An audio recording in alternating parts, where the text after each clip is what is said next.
Tell me, have you ever written a message and rewritten it at least 5 times before you send it out? Or you had this valuable idea to share in a meeting but kept quiet because you were afraid of what people think about it? Or you have this conversation running from yesterday in your mind thinking about why did I say that? What will people think? The fear of judgment. It keeps us small, it shrinks us, and we don't want to be seen. There was a point in my own life where I'd, circumstances brought me to a situation where I'd lost confidence in myself. I stopped sharing in meetings. I didn't speak a lot when I was with my friends. I was quiet at home. I didn't want to be seen.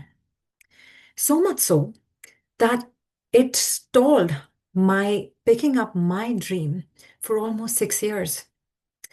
But I recognized it and I started working on it, working on my own self worth, my own confidence, and recognizing that I don't need validation from everybody around me, but my own. Which does not mean that I don't care about people around me. I definitely do. But that does not define who I am, how I carry myself. And breaking free from that ultimately helped me leave the corporate world, leave that comfort zone, and become a holistic life coach. Because becoming a holistic life coach means I will be seen. And I am absolutely fine with that now. I want you to pause this video now and take a moment to think about when was the last time you held back because you were worried about what people will think.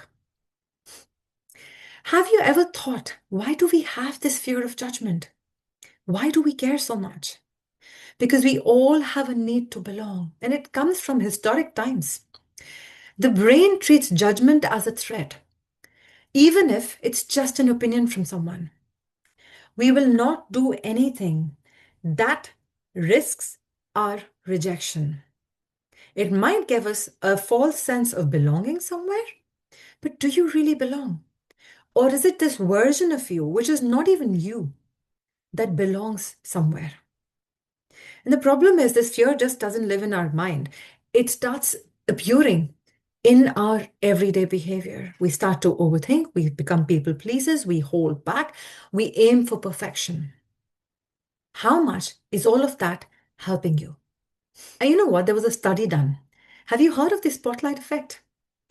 There was a research done, and people were asked to wear embarrassing t shirts and walk into a room. The prediction was that at least half of the room will notice it. Do you know what the fact was? Only 20% noticed. We give too much value to what people think about us. But the fact is, most people are far less focused on us than we think. Pause in this video again. Take this time to do this little exercise. I want you to answer these questions. Think about one situation where you held yourself back. What did you think people will think because of which you held back? And then finally, what evidence do you actually have that supports your thought?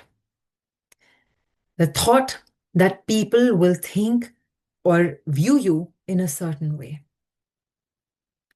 Like I said, we give too much value to what people think about us. The fear is just the result. The story we have created in our mind because of which the fear appears is what we need to address. The fact is, people will judge us, but their judgment says less about us and more about them, their beliefs, their experiences, and their fears. And the question is, if we are going to be judged, if that is inevitable, do you want to live your life trying to avoid it and to fit into their expectations? Or do you want to live your life being yourself? Like I said, we all fear judgment at some level. But if you can still go about living your life, being yourself, doing and saying things that you wish to, then it's fine. It is not hampering your life. But if it is something that you're struggling with, and that is exactly what I do, helping people really embrace who they are, letting go of these fears so they don't stay small. They can live their life confidently and fully. There are so many tools that can support you releasing these fears and living fully. So if you're interested, get in touch with me and I can tell you more.